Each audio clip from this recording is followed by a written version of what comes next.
Take our article away, Dave. This is a great article and about an important topic. It really is. And basically, it's College Admission Do You Belong by Brennan Bernard of Forbes. And it's really about a topic that's affecting all of us, and especially 18 to 25-year-olds. And it is the subcaption, Are You Lonely? And Bernard basically points out that among 18 to 25 year old kids, 61% were suffering from serious loneliness, according to a recent Harvard study.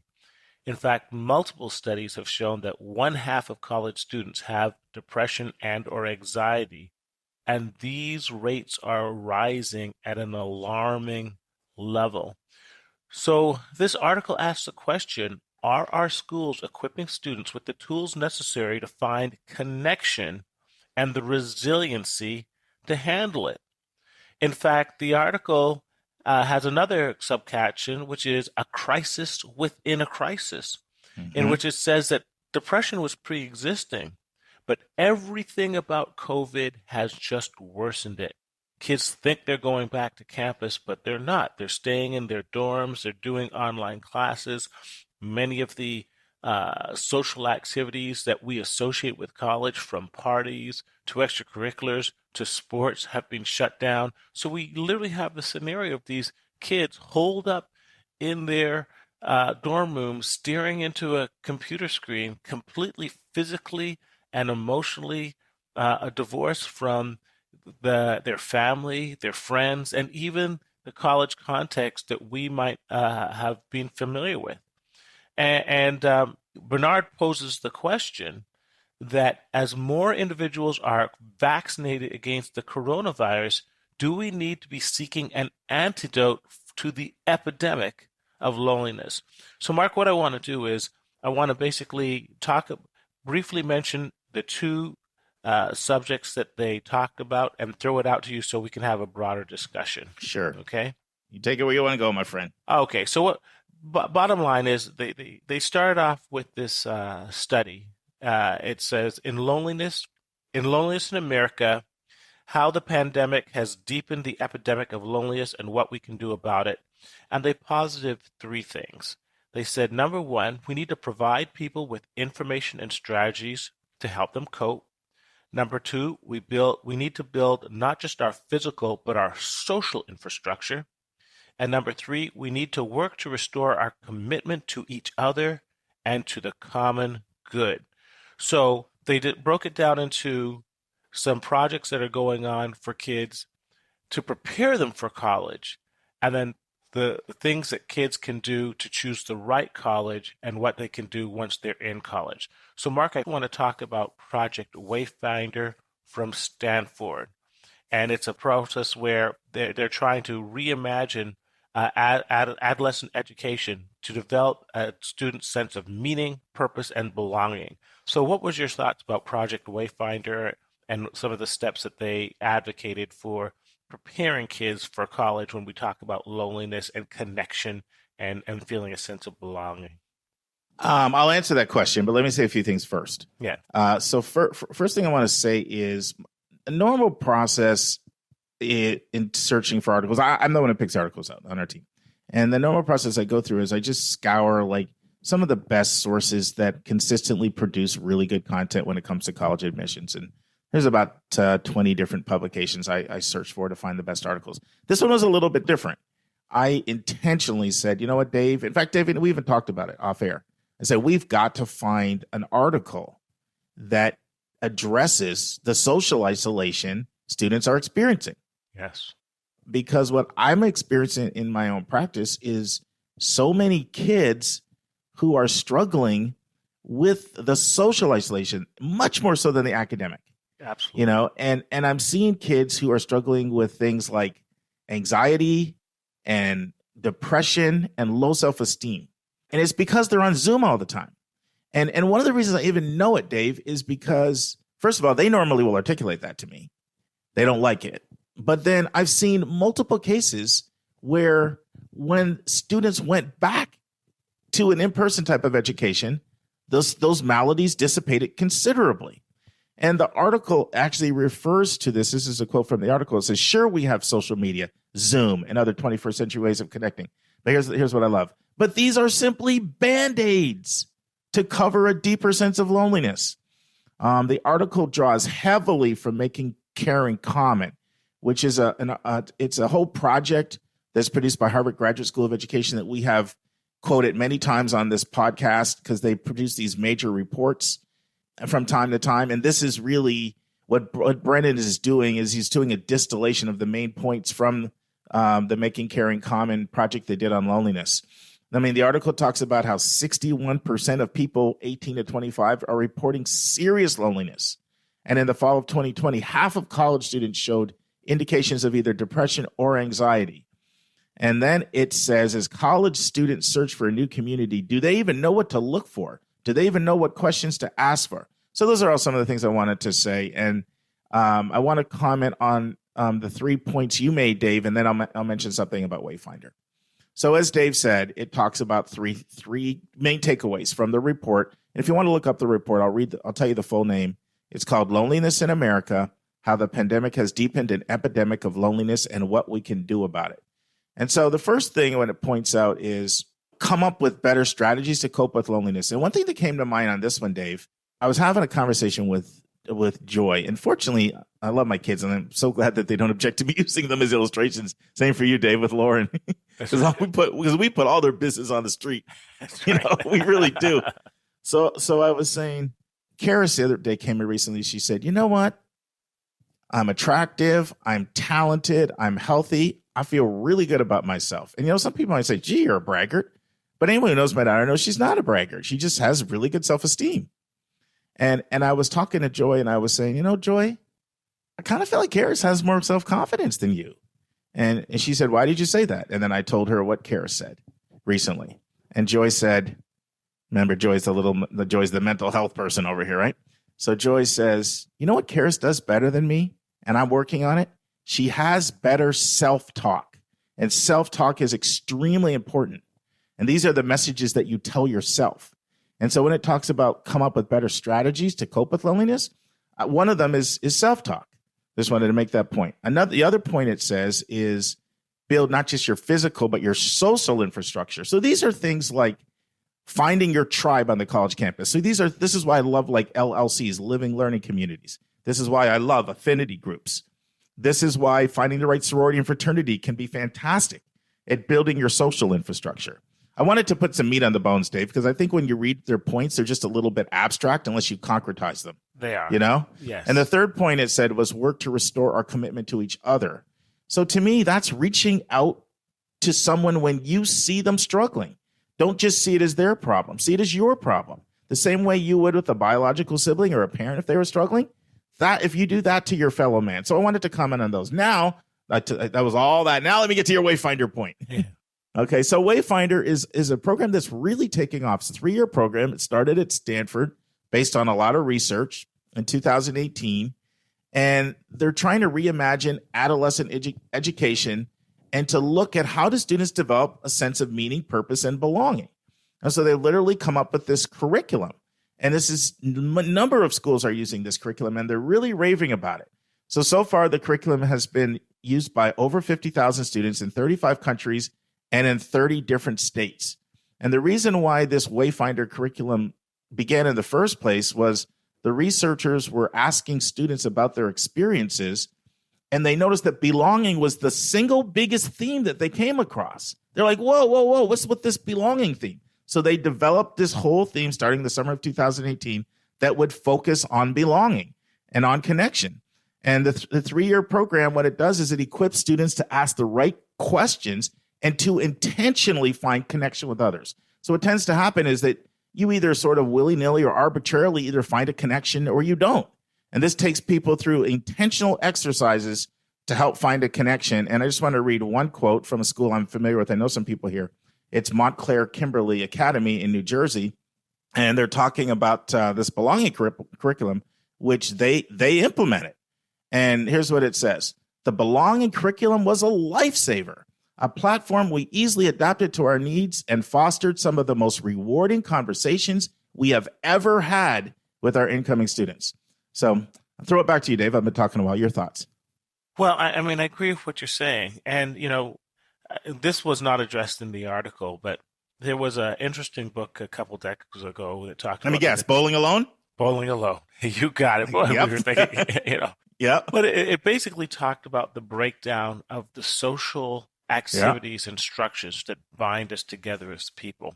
And I want to one thing that's really been affected with COVID is the breakdown of church. Mark, we used to go to church quite often, Yeah. and we haven't gone to church, I think, in about 8 or 9 months. Mm-hmm. And seeing it on TV is not the same thing.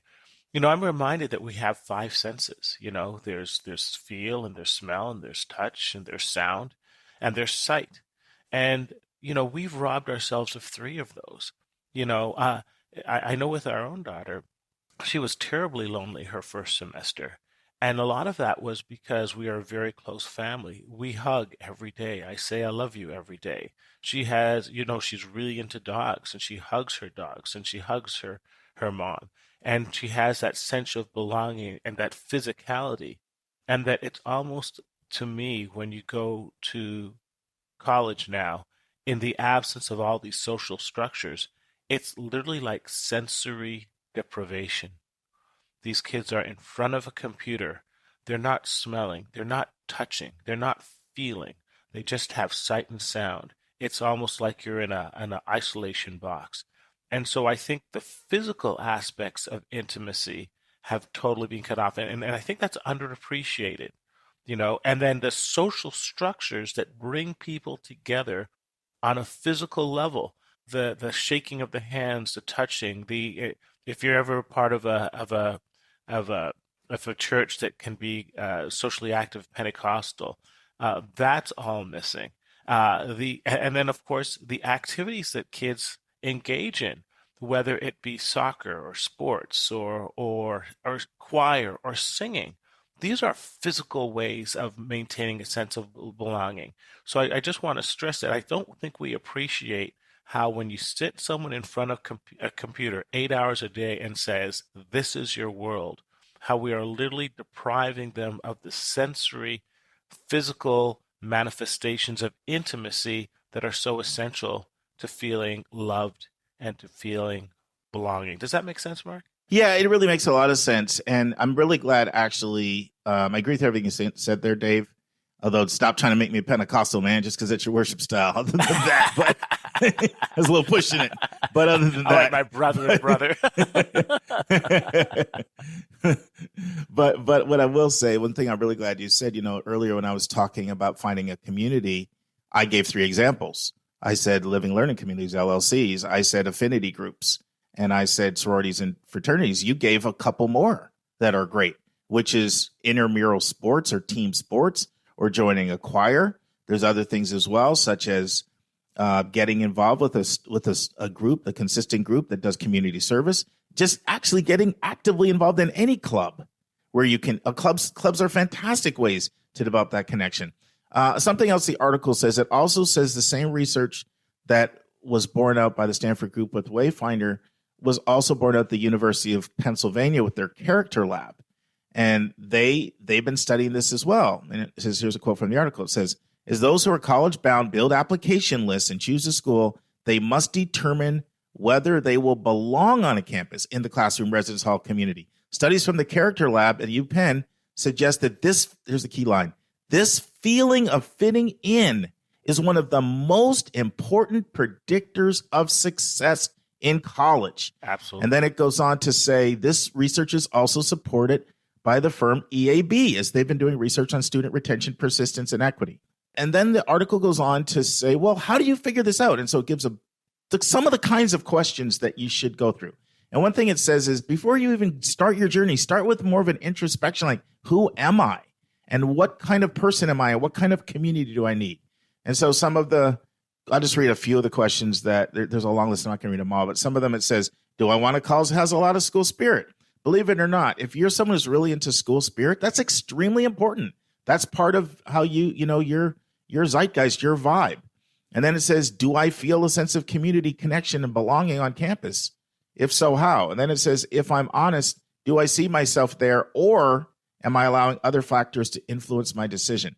And then it ends with this really cool section. It's called Advice from the Pros. Yeah. And so what Brennan did is, and just so you know, first time listeners, Brennan and I worked together from 2000 to 2004 at the Westtown School. So I've known Brennan now for 21 years. He's also been on our podcast twice. But he's a fantastic writer, and he's a director of college counseling. And I can't even list all the things he's involved. He's involved in a lot of things, but he's in the trenches. Okay. He knows what's going on, and he's got a great network. So he reached out to a lot of people in his network, and he got quotes from them. And I just want to read a couple of my favorite quotes, Dave, and maybe I'll have you maybe make it a comment, and then maybe we can call it a day.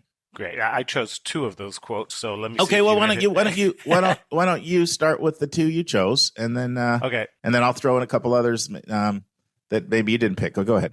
Well, one was from Emily, the dean of Olin College. Yeah, I like that one. She says, quote, "Belonging is about connections and being part of something beyond yourself, but it really starts with you." Emphasize you. Knowing who you are and what you want to learn, experience, or share is the first step to determine if you will feel a sense of belonging within a particular college community. So that was number one. Yeah, loved it. And then number two was Jeff Schiffman of Tulane. He says, but remember, there is more than just one school where you belong. Yes. There are likely hundreds of schools out there where you will fit in quite well. So he says, don't overthink it. So those are my two quotes. No, those are great. Those were two. I had about five of them, but those are two that I'd picked out as well. Another one I had here is from Lisa Keegan, who's at one of those B's I said earlier, Dave, when I did Bucknell, Babson, and Barnard. So Lisa's coming on our podcast. We've already done our pre-meeting, and it'll be great to have her on. She's fantastic. This is a quote from Lisa, who's the VP of Enrollment at Bucknell, and she says, "I think the best way for applicants to know whether they will feel a sense of belonging is if they feel a connection during the search process." So, and then she says, you have to research further than just the campus tour. Get to know the people at the place. So that was great. And then one quote that came from Akil Balo, who's really a strong advocate of fair test and moving away from test scores and having such a prominent role. I thought about what you said earlier, Dave, about church. So this is what Akil says. He says, read the student newspaper, which I'm a huge advocate of. Talk to students, which obviously I'm setting up whole panels. And when I go to a college, I try to talk to 20 kids before I leave. So I'm huge on that. Investigate the community surrounding the institution. I'm huge on that. I encourage people to do that. And then he says, is there a barber shop? Is there a hairdresser that you can go to? And then here's what he says. Is there a house of worship?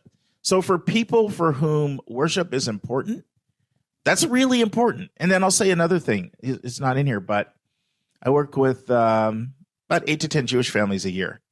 And for most of them, having a Jewish community is very important, and I work with, about the same number of South Asian families every year. And having a South Asian community is very important. So finding people who you can relate to, who you can identify.